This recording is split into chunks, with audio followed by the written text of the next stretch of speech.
Hey everyone, Scott Hansen here from NFL Red Zone. I hope you're checking out 1 hour of 5 Yard Rush, one of the best podcasts on NFL football in the UK.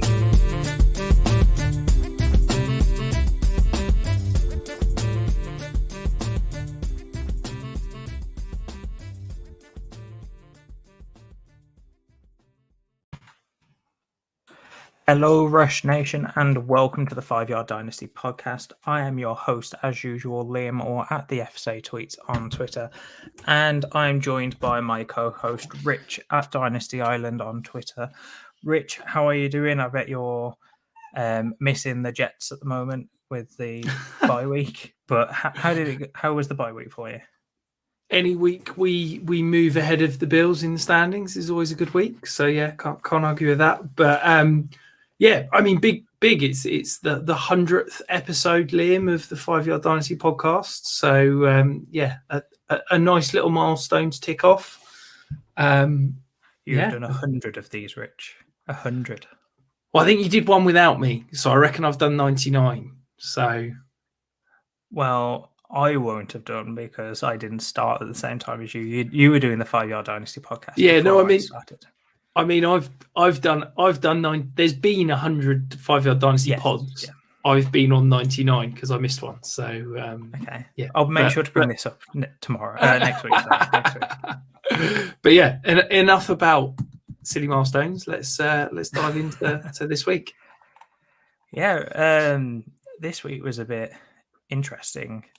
I don't really know how else to say it. I mean, let's just dive straight into the high scorers, Rich. So at the QB position, we use 4-point touchdowns, throwing touchdowns, that is.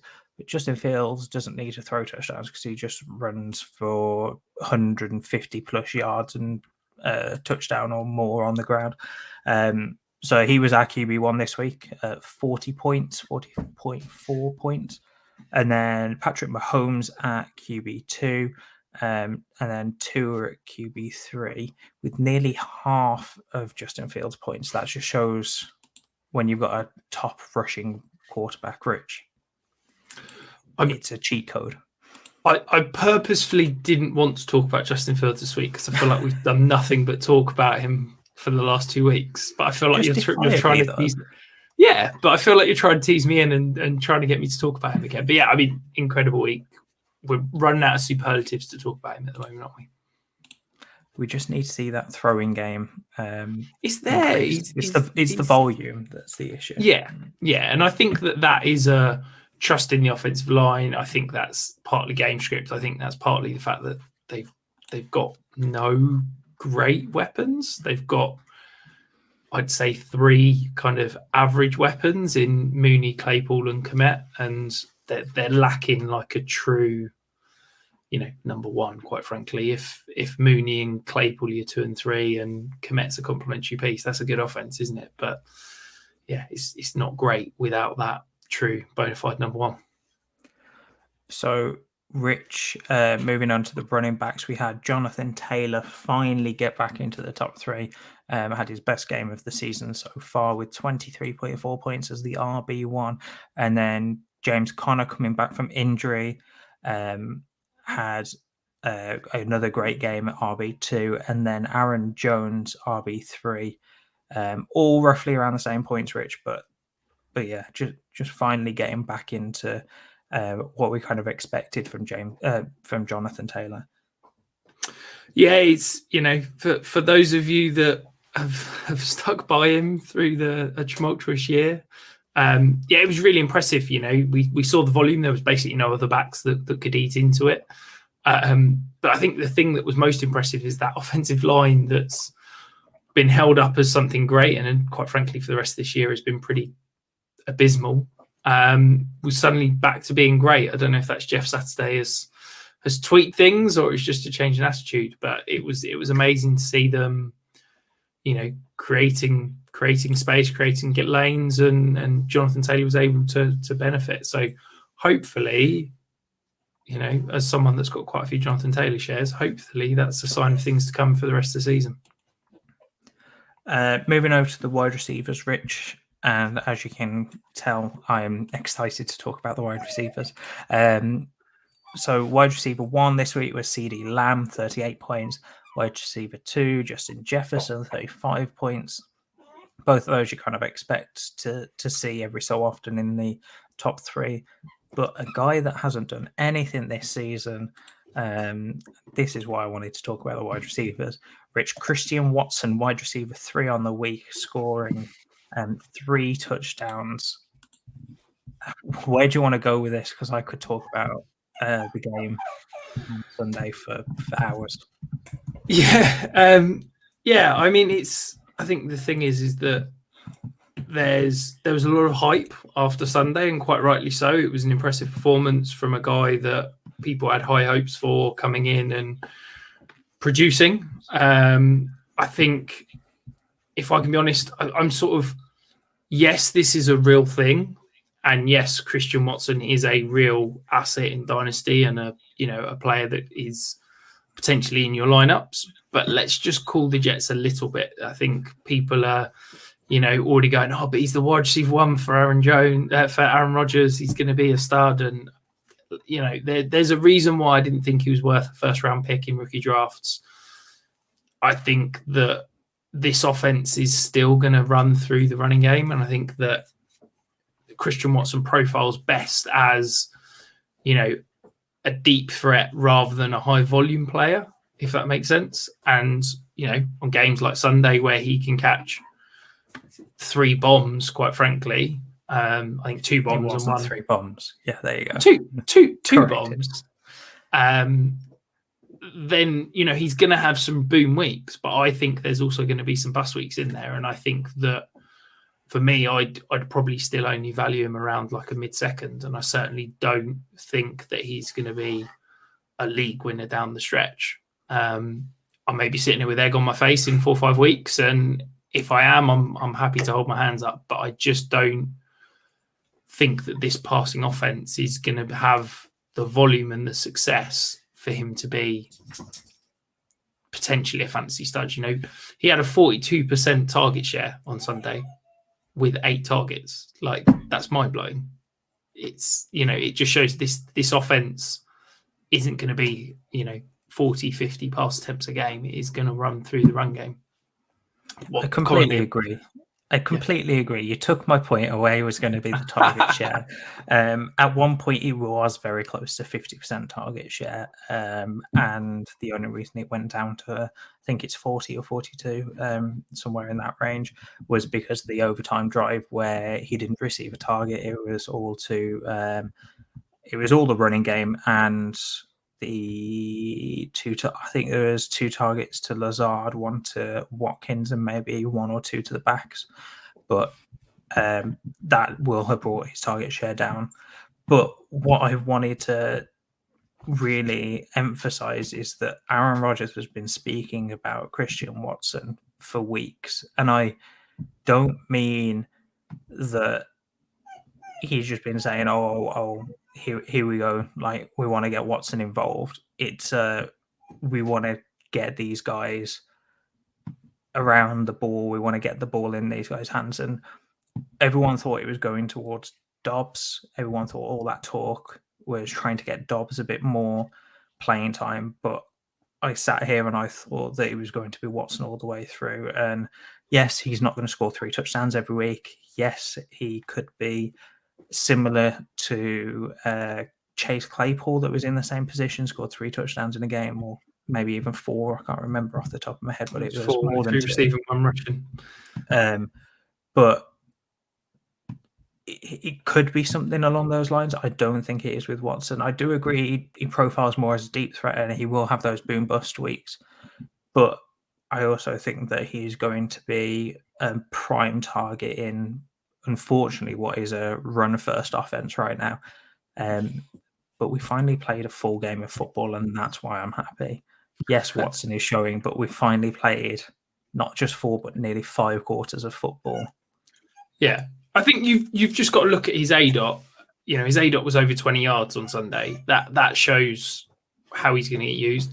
His air yard market share was 73.5%, which I'll be honest, is one of the highest numbers I think I've ever seen in terms of that. So that shows you how little the Packers were throwing the ball, and when they were throwing the ball, it was either short or going deep to Christian Watson. There wasn't much in between. So I think that he's still a competent asset, but I just think that I probably wouldn't pay more than the second round pick for him right now. See, I've been on Christian Watson saying that people should be going to buy him for a couple of weeks now, and I think that window has kind of sailed a little bit. Do you think you could probably get him for still a little bit cheap, thinking that, or having someone think that they're selling high, but at the same time, I think with people are spending first on him in the draft, you're probably not paying less than that in 23 picks, even though everyone's valuing that class much higher. Moving over to the tight ends, Rich. Cole Kmet as the tight end 1 this week. He's had an incredible stretch over the past 3 weeks. And then Travis Kelce, tight end 2. And then Dalton Schultz, tight end 3. Rich, coming over to Cole Kmet first. I mean, he's had an incredible past few weeks. I think in PPR, he's the tight end 1 over the past 3 weeks. It's quite an insane stat, but he's also scored, I think it's 5 touchdowns in that span, so hugely touchdown dependent. Yeah, I think it's basically a question of, do you believe in small sample sizes being a sign of things to come? And quite frankly, I don't. Cole Kmet, as of 2 weeks ago, was the tight end 31 in PPR scoring. He's now the tight end 12 off the back of 4 touchdowns in 2 weeks. I think that, look, if you were to say to me, Cole Kmet is going to be a boom bust option that will finish in the tight end 10 to 15 range, 1 week he'll have a good week and the next week he'll put up 2 points, I'd 100% believe it. But this comes back to, we were talking earlier about the Bears needing a true number 1. And I think that that's still the case. I don't think Cole Kmet is anything other than, quite frankly, an average tight end. And I don't believe that he's going to be, destined for fantasy stardom. So if you can convince somebody otherwise and potentially sell off the back of that, then maybe now's the time to do it. Yeah, as I said, he was the tight end 1 in overall score, and he is the tight end 2 in points per game over the past 3 weeks because Travis Kelce had a bye during that time. But yeah, if you can sell for what would you sell him for, Rich? Late second? Yeah, I think you could probably get a mid-second for him right now. I'd take any second for him, but I reckon that you could probably get a mid-second. And then Rich, Dalton Schultz. I mean, the Cowboys had some good stats passing wise against my good old Packers, but Dalton Schultz stuck out for you. Yeah, I think that last year Dalton Schultz had a come from nowhere season and was quite frankly incredible and shot into that kind of second, third tier, however you want to kind of carry it out, with the Kittles, the Hawkinsons, the Goddards in terms of dynasty value coming into the season. And he got injured with the PCL injury in week 2, which was a 4 to 5 week injury after he re-aggravated it.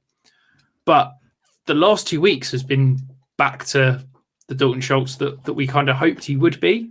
And I think that this is now, for me, he's kind of back to being the Dalton Schultz that we'd hoped and was last year. So if he can get that 15 to 20% target share, if he can be that player that we'd all hoped, the tight end, and you're going to come onto this in a bit, is an absolute dumpster fire at the moment. With a few key injuries in the last week, it is even worse than it has ever been. It is basically Kelce, Andrews, maybe, Hawkinson, and then I'm throwing Schultz in that second tier, absolutely. And I think that because of that slow start, because of that week 2 to week 9 stretch where he didn't really put up any great production, yes, he's had 2 good weeks, but I think this is now probably still a little bit of a buy low.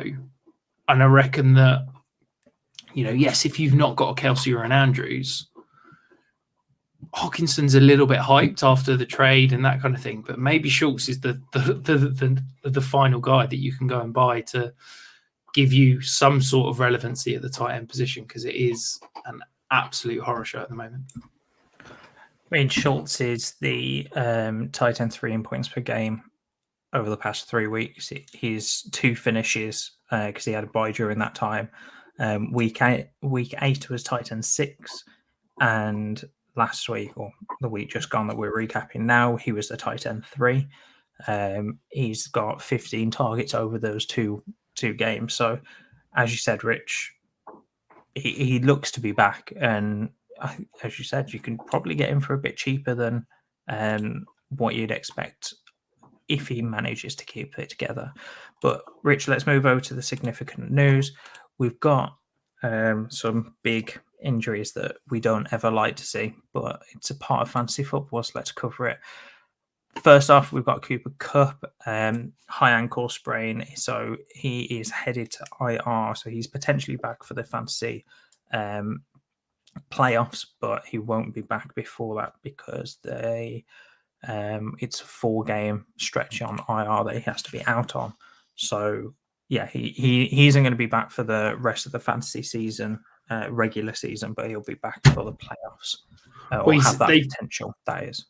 Yeah, so they've said that he's having surgery, which is a 6 to 8 week recovery timeline. So I think basically takes him out of playoffs as well. He's playoff. I'd be shocked. Let's be honest. I'm sure Sean McVay won't want to hear this, but the Rams season is done. We talked about it last week. That it's done. McVay for retirement. Cooper, yeah, exactly. Cooper Kupp's not coming back this season. I think you can hold out hope, but it's certainly not happening, because why would they rush him back in week 15, 16 when their season's done? They've got nothing to play for. So, Rich, wanted to touch on this one because I know a lot of contenders will have Cooper Kupp on their rosters. If this has happened to someone that's listening, what would you recommend moving to? So you pivot away from Kupp and you go and get a player plus a second, or where? I mean, I'd sort of penciled this in for the rises and fallers section, because I think Cooper Kupp is absolutely a dynasty faller. But for me, I think this is a really key window to sell Cooper Kupp. And, what Cooper Kupp has done over the last 2 season and a half is absolutely historic. Cooper Kupp was on a stretch of 22 straight games producing 15 or more fantasy points. That has never happened since the NFL merger. Since 1970, that has never happened. The most consecutive games over 15 PPR points by any wide receiver was Devontae Adams, and he did 17 games. So Cooper Kupp did that and then did 5 more games on top. That run is absolutely historic. Okay. He is currently a top 5 wide receiver in terms of dynasty value. I think that's going to plummet a little bit over the next couple of weeks. I think if you can get top 5 value for him, I'd be a little bit shocked. Okay. However, he's going to be 30 in the offseason. The dynasty community is incredibly ageist. As soon as a wide receiver is approaching that 30 mark, the value falls off a cliff. Okay. Now, I am saying to you that I think even despite the injury, if you can sell Cooper Kupp now on the premise of him being, the best fantasy wide receiver at the moment, and he's going to come back fully healthy next year and the Rams will be good to go, I think you have to do that, because I think his price in the offseason, I'd be shocked if he's a top 12 wide receiver in ADP in April, May, June. I think it's only going to drop. And I think that, my feelings about the Rams next year. We talked about it all last week. We're going to keep joking about McVay retiring stuff. I wouldn't be shocked if the Rams are a bit of a tire fire at the end of the year. And that's all going to affect Cooper Kupp's dynasty value. So for me, I think you've got to be selling. I think you probably need to take what feels like a little bit of an undersell to get a decent return. I would take Cooper Kupp. Let me list receivers that I would take over Cooper Kupp right now. Okay, Justin Jefferson, Jamar Chase, AJ Brown, Jalen Waddle, CeeDee Lamb, T. Higgins, Chris Olave, DK Metcalf, Garrett Wilson, Drake London, Amon-Ra St. Brown, Stephon Diggs, Tyreek Hill, Chris Godwin, Michael Pittman, Deebo Samuel, Devontae Adams, Deontay Johnson, and that's where I've now got Cooper Kupp. I would take 19 wide receivers over Cooper Kupp straight up now in Dynasty. I knew you'd have Deontay Johnson in there. You'd find a way to squeeze him in there. But yeah, I completely agree. I'm not going to carry on going over the same point. But Rich, if you're contending as a dynasty or in your dynasty leagues, where would you look at Would you look at maybe going for DeAndre Hopkins and trying to get a first back for next year, or would you be looking at I think you might need to look at it. Yeah, I think you might need to look at it as almost two trades, because I think that the people who are going to be interested in Cooper Kupp are basically teams that aren't competing this year. And I think that teams that aren't competing this year are probably not going to have the win now top tier asset that you're going to want back. So, yeah, if you can go and do Cooper Kupp for DeAndre Hopkins and a late first, early second, I'd absolutely do that. But I'd be shocked if a rebuilding team still owns DeAndre Hopkins. So maybe what you need to do is you need to go and sell Cooper Kupp for, another asset, whether it be, a pick or a running back, and then maybe spin that player into the win now receiver that can help you win now to replace Cooper Kupp's fantasy production. So, Rich, staying with the wide receivers, Jerry Jeudy is potentially out for a few weeks. We don't really have much info at this point. We just know that he could be out for a few weeks. But looks like it's an ankle injury. As I said, we just don't know what the injury is. So, have you got anything you wanted to talk about here? Because it also could be a calf injury. As I said, we have no real info. I'm beginning to wonder if it's ever going to happen for Jerry Jeudy. Apologies if anyone can hear my dog going mental in the background. Look, I think that Jerry Jeudy's an elite talent. He's an elite route runner. We said in the offseason that his skill set didn't necessarily mesh well with Russell Wilson, in terms of Russell Wilson being that extend the play outside the numbers because of his shorter height, not being able to operate in those short to intermediate over the middle of the field areas where Jerry Jeudy and his route running has traditionally won. And I think that's played out. But, with Jerry Jeudy, it's just another injury. There was talk of potentially them trading him at the offseason. I wouldn't be shocked if, he's probably going to be with the Broncos next year, but I wouldn't be shocked if he's then moving in free agency. The history and track record of wide receivers moving in free agency, okay, in the last 2 years, it's been pretty good, but it's never been great. I'm just wondering if it feels like it's kind of almost never going to happen for Jerry Jeudy, and that's tough because he's my wide receiver 2 coming out. It was a guy that I was drafting ahead of Justin Jefferson, which I'd love to have that one back right now. But it's just beginning to feel like it might never happen. And so I wonder if there's probably a Jeudy tree through in each league. I wonder if you can still get good value on selling him, because I just don't think it's ever going to be anything more than like a wide receiver 3 for fantasy and for dynasty. I think I've got him currently ranked in like the mid 40s, and he's about I always talk about I don't like valuing and rostering those wide receiver 50 to 80 type players. He's 100% in that bucket, and I think for me, I'd take a second round pick for him. I don't think you'd have to. I think you'd probably sell for more, but I would take a second. Rich, moving on, we've got Dallas Goedert to miss extended time with a shoulder injury. It looked like it was pulled down with help of the Met face mask in the Monday night game. I don't know whether you saw the play, but we, again, don't have much info because this did happen less than 24 hours ago as of recording. So not much news there. Staying with the tight end position, a huge injury for Zach Ertz puts him out for the rest of the season. He was the tight end 3 on the season, so just a tough injury there. A guy that I was massively high on if you were contending or in your redraft leagues. Kyler Murray and Matthew Stafford were both late inactives this week, so we got to see Colt McCoy versus John Wolford. So that was not how we expected that game to go, but Murray and Stafford both probable to play this week. So just again, keep an eye on more news coming out. Stafford has a concussion, so he's more than probable to play after spending the best part of the later portion of last week out there. So you also have Juju Smith-Schuster declared out from the game with a head/neck injury.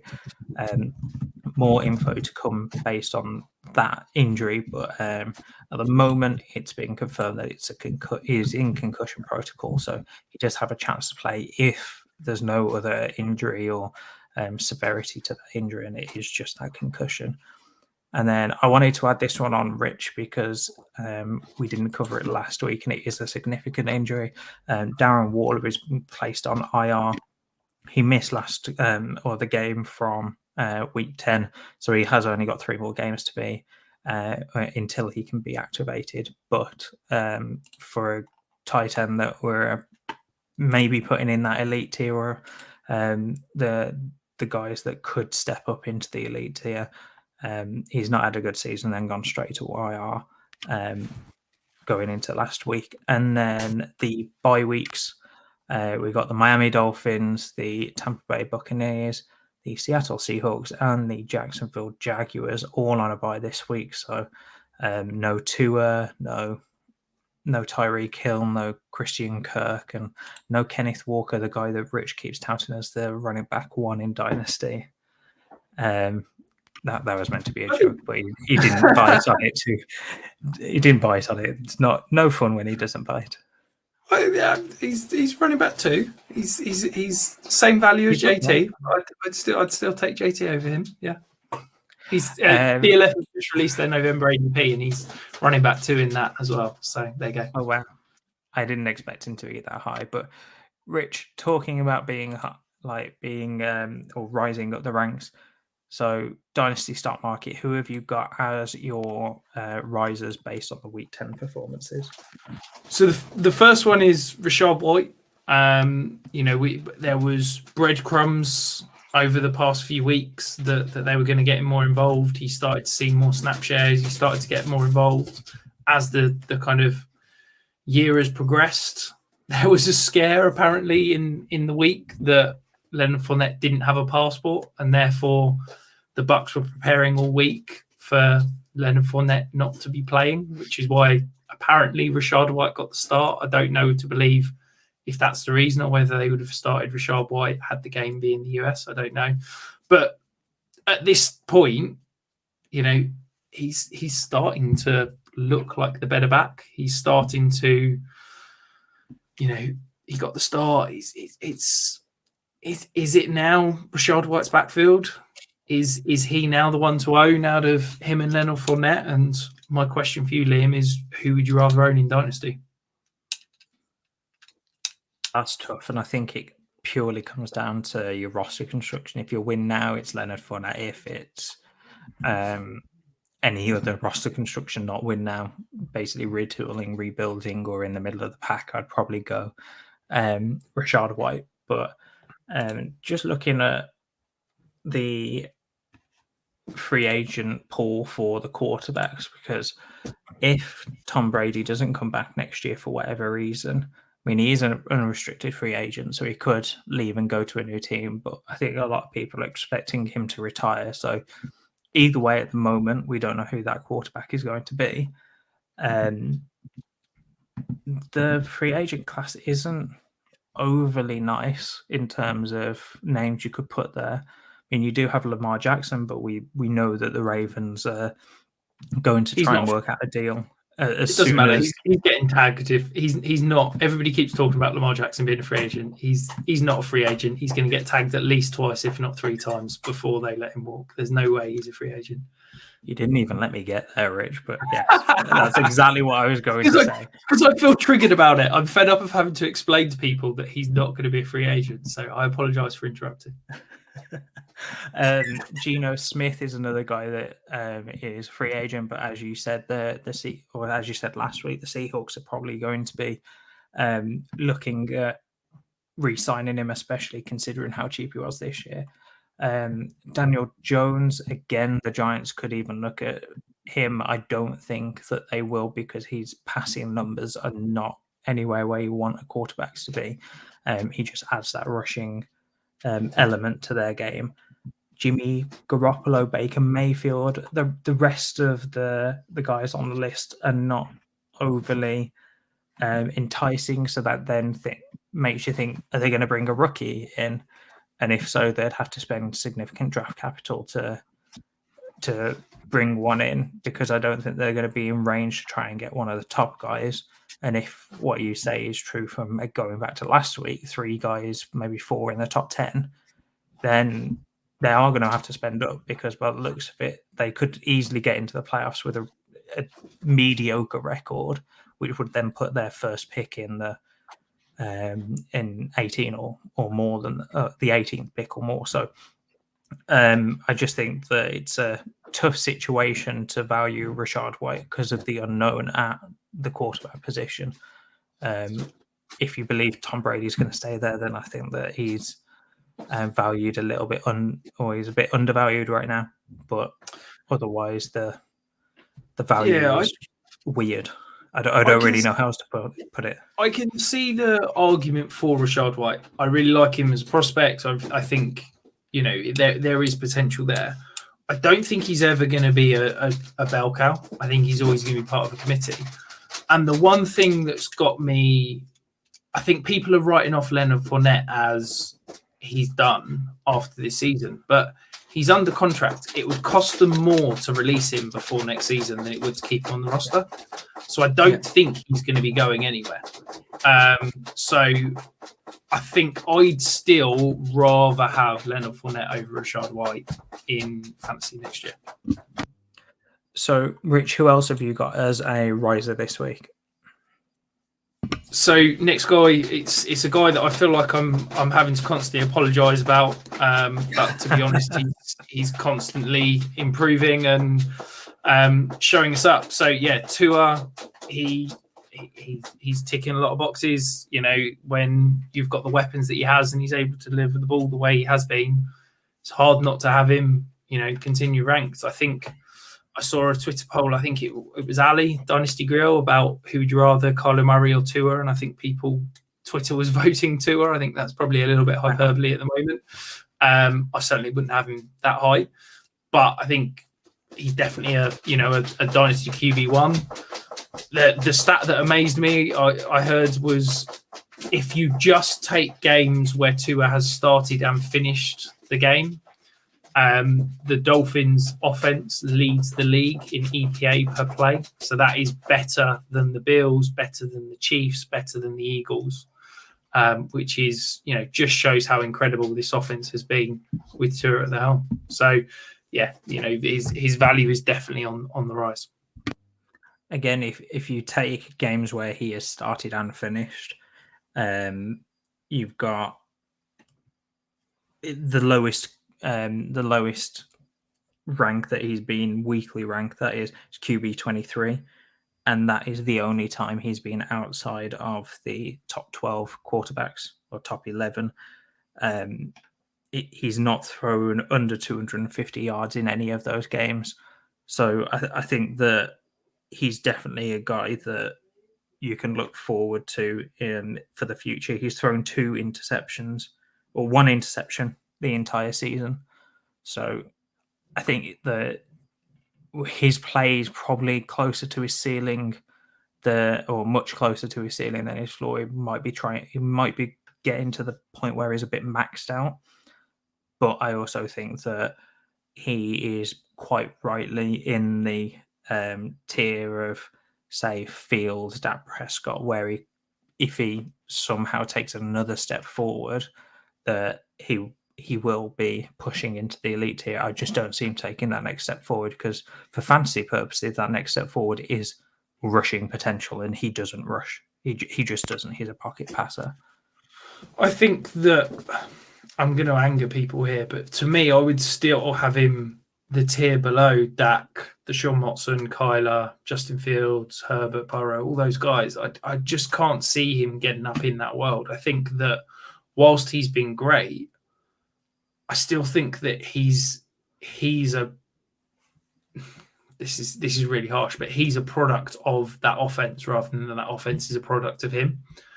And I think that I really don't think it is.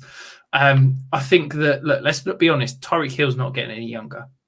If we're talking about Dak Prescott, Deshaun Watson, Kyler, Fields, Herbert, I'm confident that those guys can continue to produce as QB1s, no matter the kind of surrounding talent. I don't believe that with Tua. I think that at the moment, Tua is in arguably the best situation in the league in that he's got two elite, matchup wide receivers that are complete game wreckers. He's got a fantastic offensive coordinator. They've got a great running game. He's got a big slot receiver in Mike Gesicki that in any given week can be a matchup problem.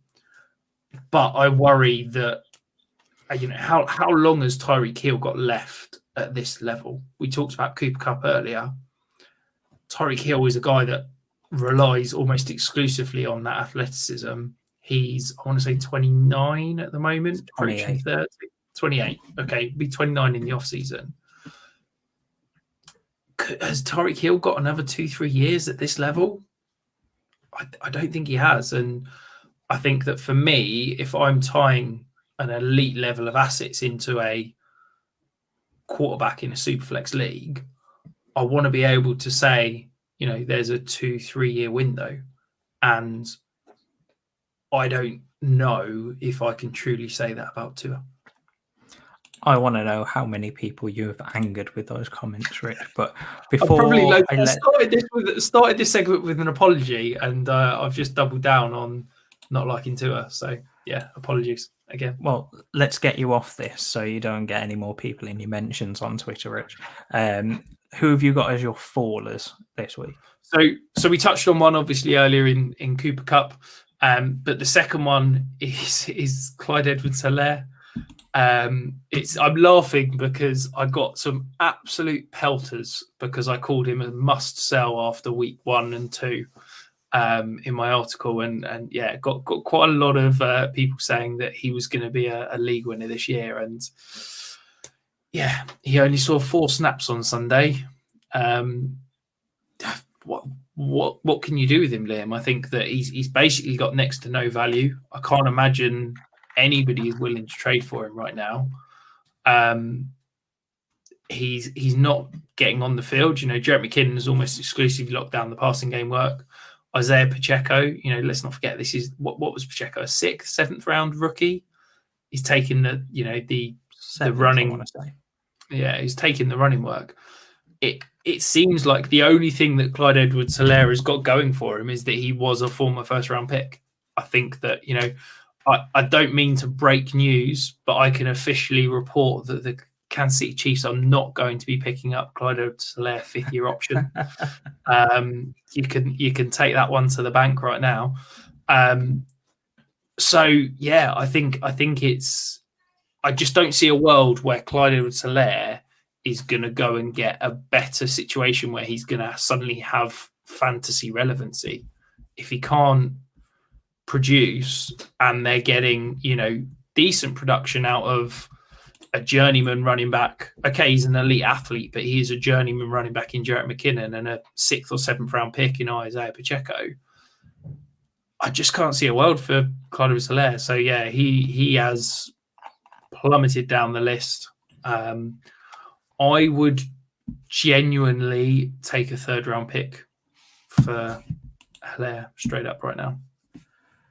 Yeah, I'm sat here trying to look at Paul's Dynasty buys and sells article over at 5 Yard Rush, because during the season he gets help. He gets one person from the Dynasty team to name a few guys, and he'll go away, have his own guys, and write up the same guys that we've mentioned. But when I helped him earlier on in the season, I think it was week 3 or 4, I mentioned Clyde Edwards-Helaire, and I remember there being a bit of not pushback, but surprise that I'd mentioned it. And he had, in the first 3 weeks, he had 7, 8, and then 7 rushing attempts on those weeks. He had a lot of work in the passing game. 3, 4, and 5 targets on the exact same on receptions as well. But then week 4, he had 19 rushing attempts for 92 yards and a touchdown. And then he's basically not been used whatsoever. And I just don't get it. I don't know whether you can shed any light on this, Rich, if you watched any of the Chiefs games, but I just don't get why they aren't using him. When they've given him the ball, he's been decent, if not better than decent. When they've properly given him the workload, I just don't get why they're not giving him the ball. They're insisting on this running back by committee approach. He's not been good. I think past 2 weeks, I agree. If you look at the pure numbers, then yeah, he's been okay. But almost every week there's been like he's been bad, and then he's had one good freak run that suddenly buoyed his stats. So I think if you actually look behind the numbers, it's not been great. I'm frantically trying to open up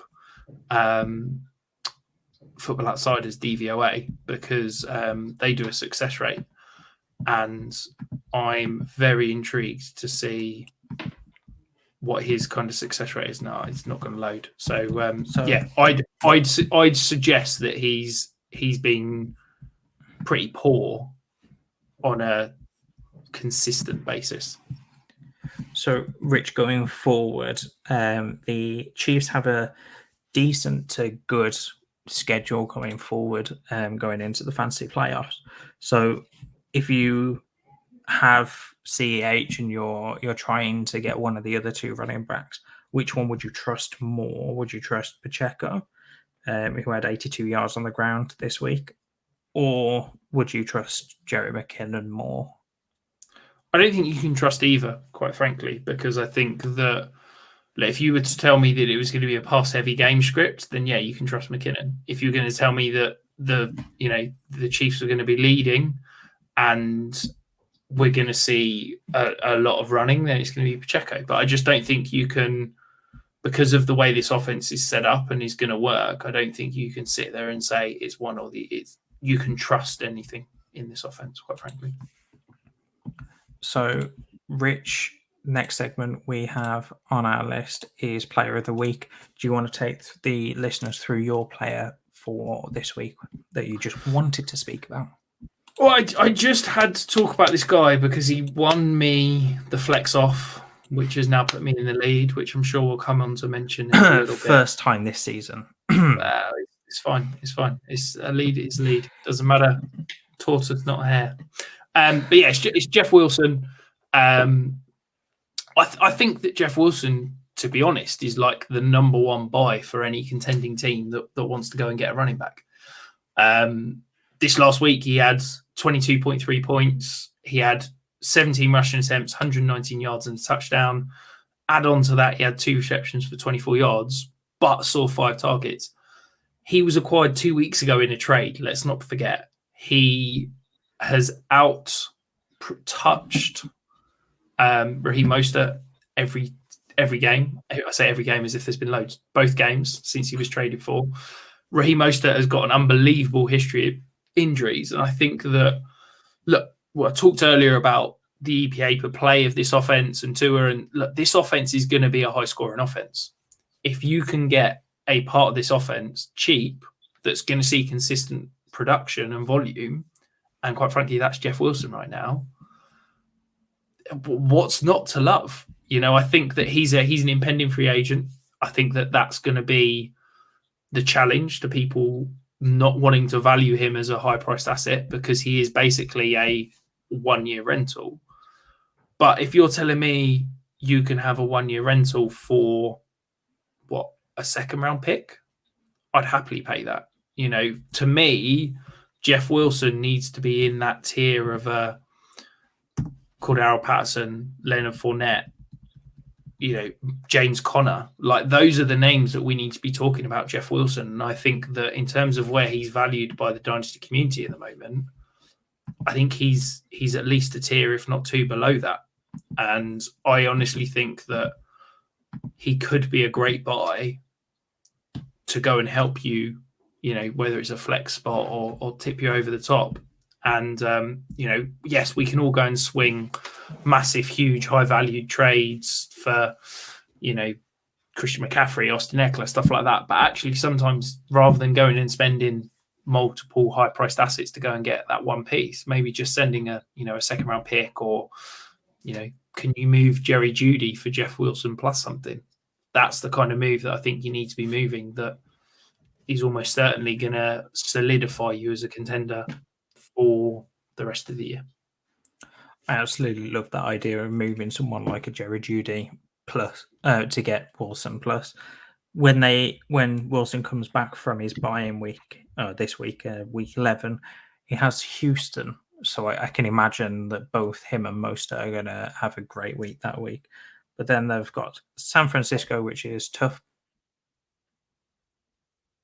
but potential revenge. But Los Angeles Chargers, who have been pretty poor against the run.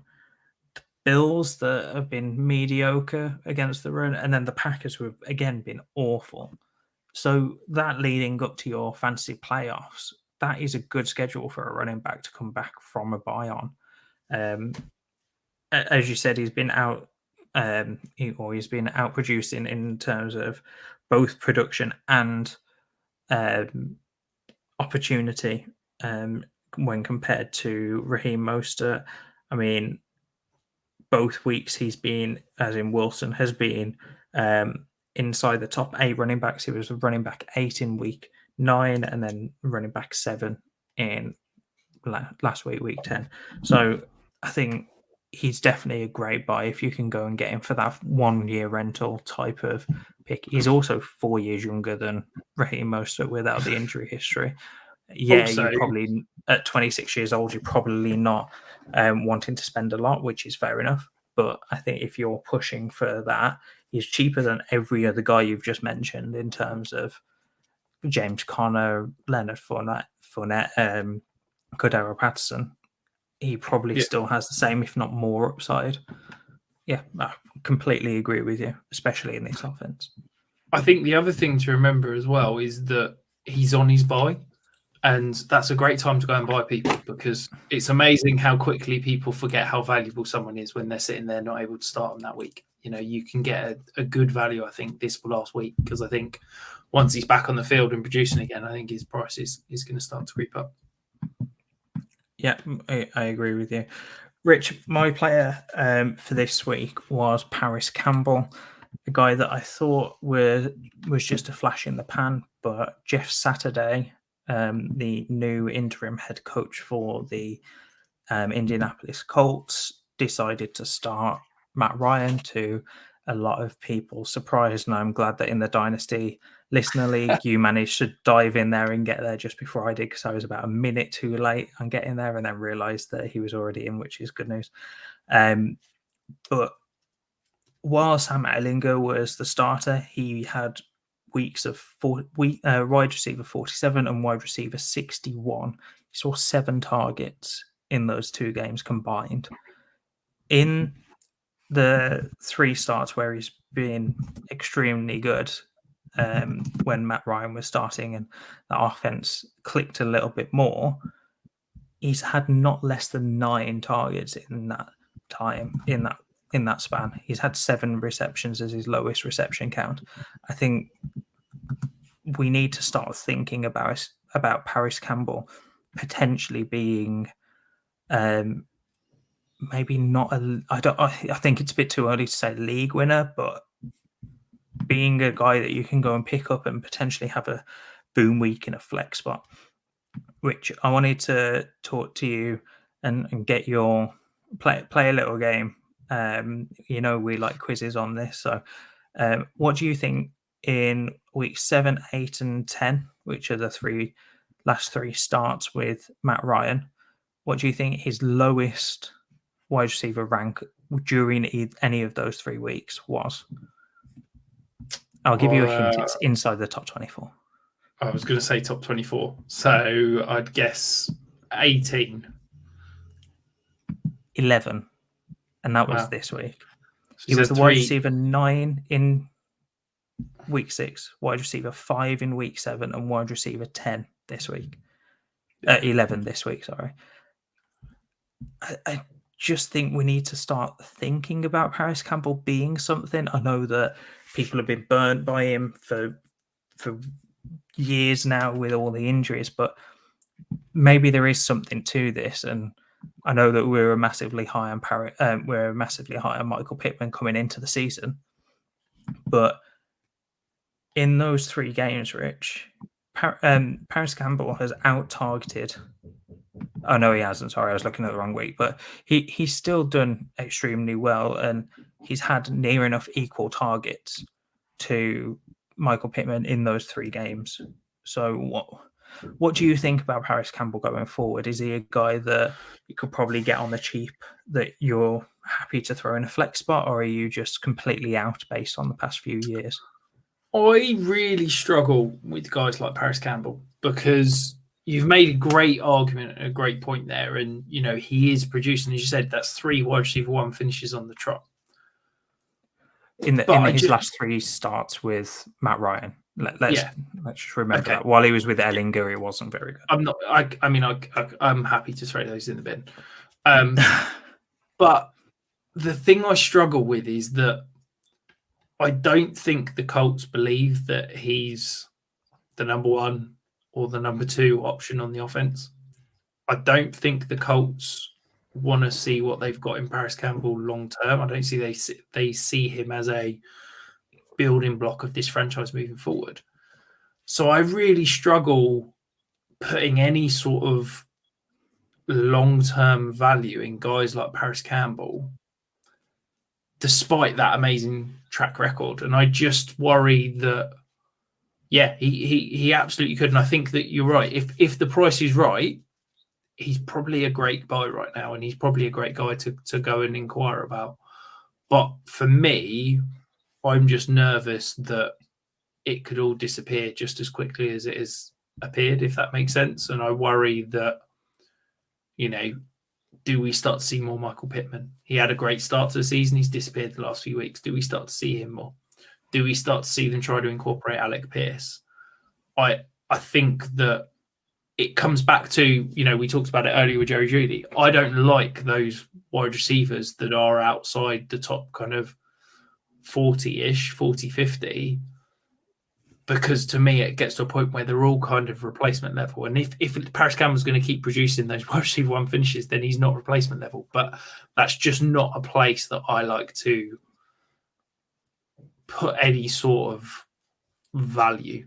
And that's my real concern with Paris Campbell is I think it could disappear as quickly as it has appeared, and you're sort of left holding the bag. So I wouldn't go out and spend any decent capital to go and get him. Equally, I don't think you have to go and spend anything decent to go get him. So, I've sort of rambled on there, but basically what I'm saying is you've made a great point. He could easily be great, but I'm a little bit nervous because I'm just not there to buy in yet. I'm not saying go out and buy him for a second, because I don't think you're needing to pay anywhere close to that. But what I'm saying is, if you can get him as a throw-in into a larger deal, even if you think about a Jerry Jeudy for a Jeff Wilson plus, you get Jeff in that deal. Let's go with that example. Jerry Jeudy, Jeff Wilson, Paris Campbell, and say a second. Oh, it's a smash all day. I think. So maybe a third. Take the second out of it, and I'm probably thinking about it. But that's my sort of point. He's a throw-in, but he's a contender throw in. So, yeah, I'll stop rambling on about him now, like you did, and I'll let you have a bit of glory because I haven't let you with this competition at all this season. So that is the flex off. And for those of you that are new and don't know what the flex off is, it's where me and Rich go head to head each week in picking a player that should be considered for your flex spots.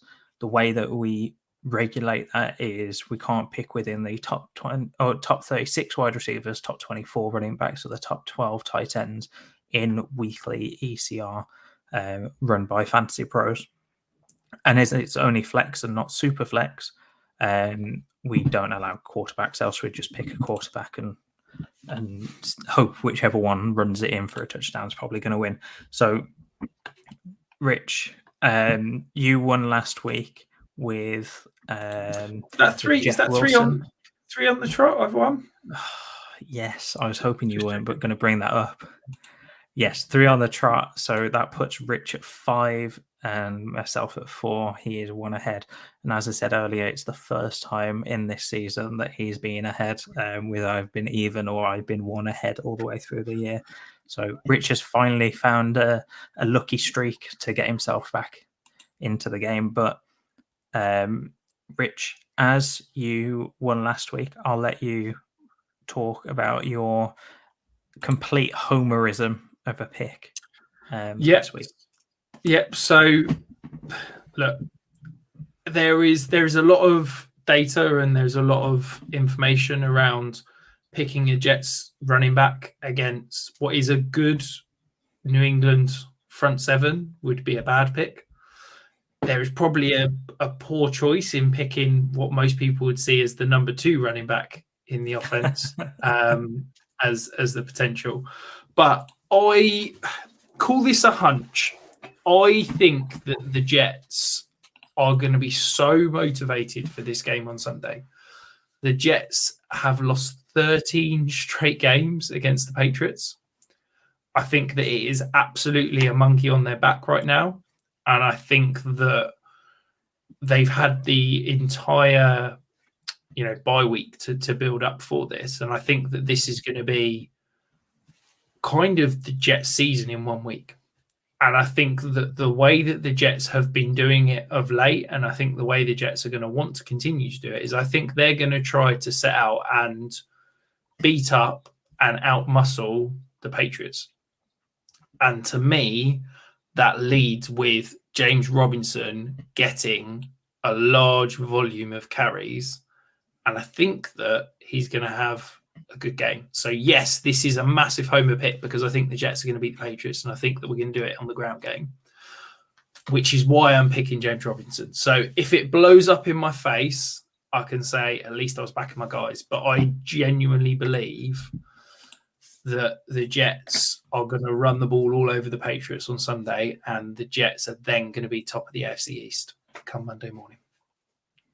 You are really feeling the Jets now.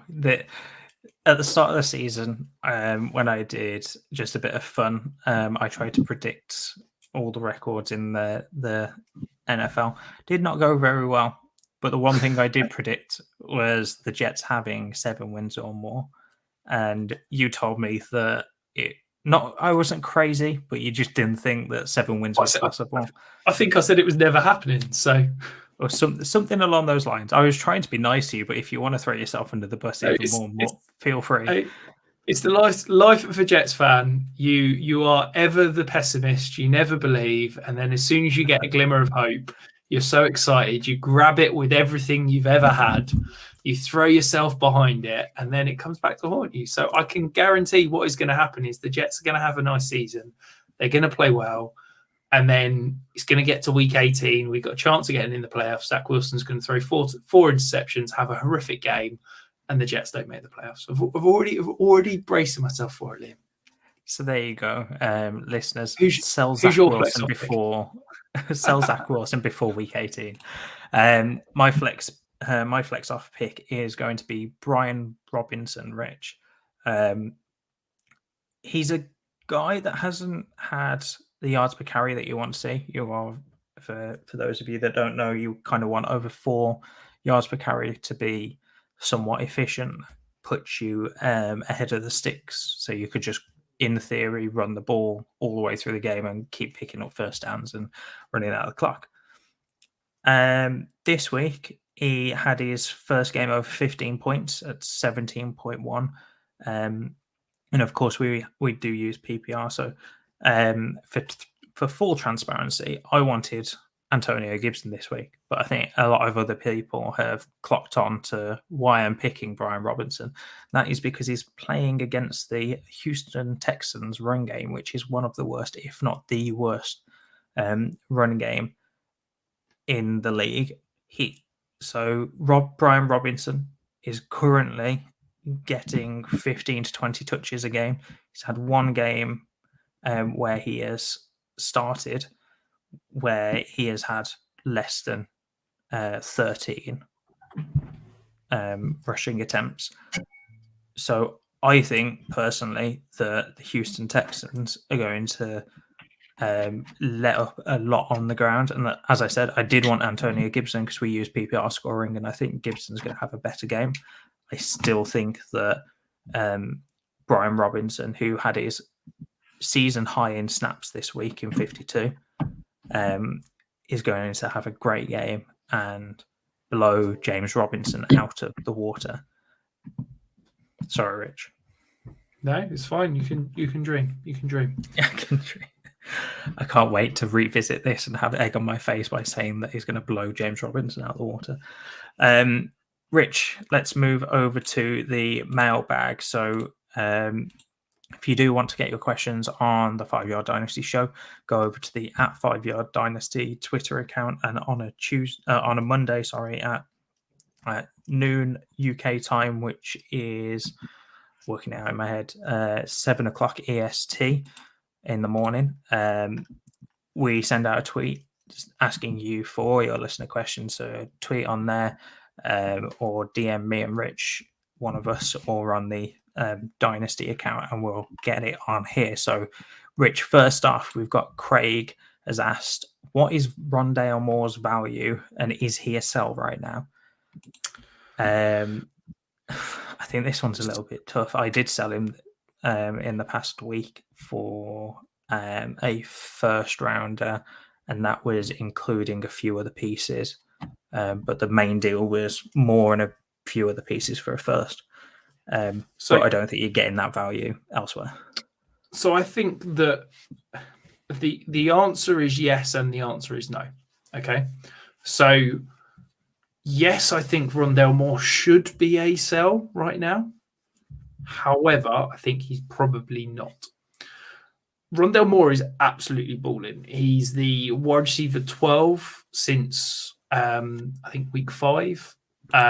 He is, everything that we hoped he was going to be coming out. However, he's doing all of this with a gaping hole in the wide receiver room. Obviously, DeAndre Hopkins was missing for the first 6 games. Just as DeAndre Hopkins was coming back, Marquise Brown got injured. So I think that once Brown and Hopkins are there, I don't think Rondale Moore is going to have as big enough target share to produce the way he has been. However, therefore that kind of makes him potentially a sell candidate. However, I don't think he's being valued at where I would need him to be in order to move him. I think he is still going to have value as a third option, as a potential wide receiver, like 4 flex pay for your team. I would probably need a late first in order to sell him right now, and I don't think the market have got him anywhere near that value currently. So, to give you some names that I've got him in similar value tier, I've got him in a value tier with Jacoby Myers, Rashad Bateman, Terry McLaurin, Keenan Allen, Chase Claypool. So those are the kind of guys that I'm valuing him around at the moment. So yeah, I think if you can get, a decent first for him, or, even a late first, I would sell him. But I reckon you're probably looking, his current price is maybe around 2 seconds. So, Rich, The next question is from Tarek. He's asked two, so we'll go with the first one. Do you see a Justin Fields type progression for Zach Wilson? And I think you've answered that by saying that Zach Wilson in week 18 is going to throw four interceptions. So shall we move on? In short, no, I don't. I think that Zach Wilson absolutely has the potential to put together an improved run of production and performance and be a undervalued dynasty asset. Do I think he's going to turn into Justin Fields and rock it up and be a top 6 dynasty quarterback? No, because I think that Zach Wilson's never going to have the rushing upside or the potential passing volume to be Justin Fields. But I do think that Zach Wilson has it in his round of outcomes that he could put together a decent stretch and get up into that, quarterback 12 to 16 range. Could he be valued ahead of Derek Carr, Kirk Cousins, Matthew Stafford, Aaron Rodgers, Russell Wilson at the end of the season? Absolutely. Do I think that's going to happen? Probably not. Or I'd have him ranked there, quite frankly, right now. But I think that could happen. He could be a fringe QB1, early QB2. Because the potential's all there, and that's always been the difficult thing with Zach Wilson, is that he can do everything. It's just he is a complete idiot that makes stupid mistakes and struggles to just process simple things. He seems to basically be unable to operate under pressure, which is not ideal, should we say. So I'm kind of agreeing with you here. I think the way that I would categorize it is, I think his ceiling is basically what Tua is right now. I think that's the best way to put it. Is I don't think he's ever going to be valued more than, say, the QB 10 to 8 at max, and I think 8 is really pushing it. I think that QB 10 is probably ceiling in value, unless he does something incredible and turns into Patrick Mahomes overnight. From what I've seen, I just don't think it's going to be possible. And as you said, that rushing upside isn't there, and I don't think it ever will be in terms of what you need to see for consistent fantasy production at the elite level.